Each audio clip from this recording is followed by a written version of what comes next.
Bonsoir à vous et bienvenue à Honfleur. Nous sommes dans la Cité des Peintres pour vous présenter le Festival du cinéma russe. C'est un rendez-vous bien connu des cinéphiles, l'un des rares endroits où l'on peut découvrir des films russes qui font l'actualité à Moscou. Cette année, l'affiche est particulièrement soignée avec une quarantaine de longs métrages et de documentaires ponctués de rencontres avec des réalisateurs et des acteurs russes. Alors suivez-nous les yeux bien ouverts. Direction les greniers à sel. Entre projections et tables rondes, le public en profite pour rencontrer en toute simplicité les invités du Festival du cinéma russe. Lui, c'est Gérard Kravzik, le président du jury. On lui doit plusieurs taxis et l'été en pente douce. Un réalisateur toujours passionné. Fou de cinéma, amoureux de la Russie, on me propose de venir ici, ça me fait très très plaisir. Je suis un peu comme un môme dans un magasin de jouets, c'est bientôt Noël. Le cinéma russe, il y a plein de couleurs différentes, il y a plein de regards différents. Et ce regard-là, cette variété de regards, parle du pays, parle des liens entre les gens, etc. Donc forcément qu'il a sa singularité. En 27 ans d'existence, le festival Honfleur s'est taillé sa réputation en Russie. Une vingtaine de réalisateurs et d'acteurs viennent chaque année présenter leurs films.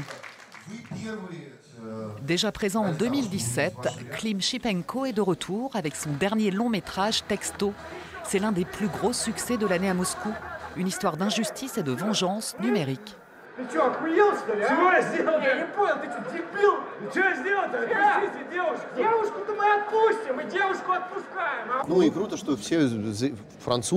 C'est incroyable de voir autant de Français venir voir des films russes. Les salles sont pleines. Le but de ce festival, c'est d'attirer l'attention sur notre cinéma. Et là, c'est le cas à 200%. Mission remplie. Le festival s'intéresse aussi aux films d'auteurs plus polémiques, comme Living Afghanistan, le dernier Lounguin, cinéaste très renommé en Russie. C'est une véritable analyse assez cruelle, assez dure, mais assez réaliste de ce qui s'est passé dans un pays comme l'Afghanistan au moment où les troupes d'occupation soviétiques sont parties. Et effectivement, ça a été assez mal reçu par notamment les anciens combattants. Faire réfléchir, bousculer, donner à voir et entretenir les liens culturels entre la France et la Russie, c'est un peu tout cela que le festival réalise à chaque édition. Mettre à l'honneur les voix de femmes, c'est le credo du festival Chandelle qui fête cette année ses 20 ans. Près de 60 artistes sont programmés ce mois-ci dans toute la région rouennaise avec des concerts aux sonorités d'ici et d'ailleurs. Samedi soir, place au flamenco avec Paloma Pradal.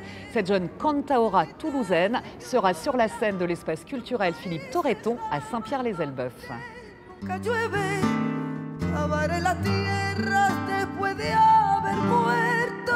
Y cubriré tu cuerpo de oro y de luz.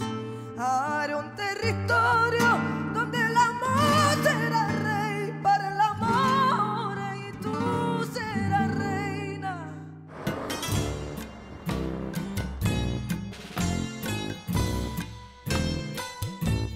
La musique folk inspire tellement Vincent Blanchard qu'il aime autant en jouer qu'en parler. Du coup, ce chanteur-musicien rouennais a créé une conférence-concert, une formule originale à découvrir ce soir au Théâtre en Scène de Duclair.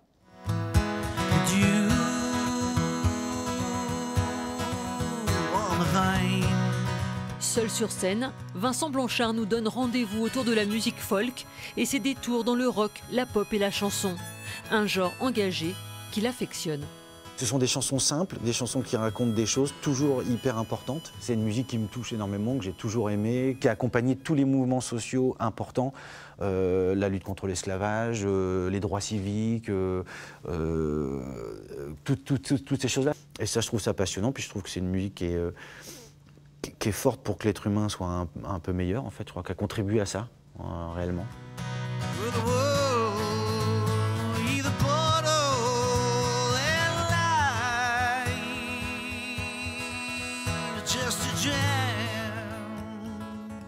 Pour bien comprendre l'histoire de la musique folk et surtout la construction et d'où elle vient, il faut qu'on remonte un petit peu dans l'histoire. Un petit peu dans l'histoire des États-Unis et l'histoire de l'Europe et l'histoire du monde en général. C'est sous forme de conférences-concerts qu'il présente l'histoire de la folk. Vincent Blanchard vulgarise avec des anecdotes pour mieux faire comprendre au public la force de ce genre musical. Un concept qu'il a rodé dans les bars rouennais pendant 3 ans avant d'écrire ce spectacle pour la scène.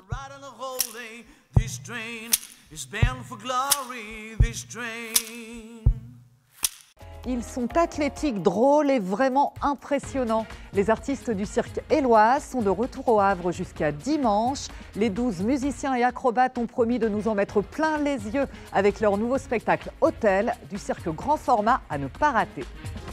Here I am, the ghost in the room, looking out the window, chasing the moon. Listen to the story I'm about to tell. Behold, behold, the Grand Hotel. Behold, behold, the Grand Hotel. Behold, welcome to the Grand Hotel.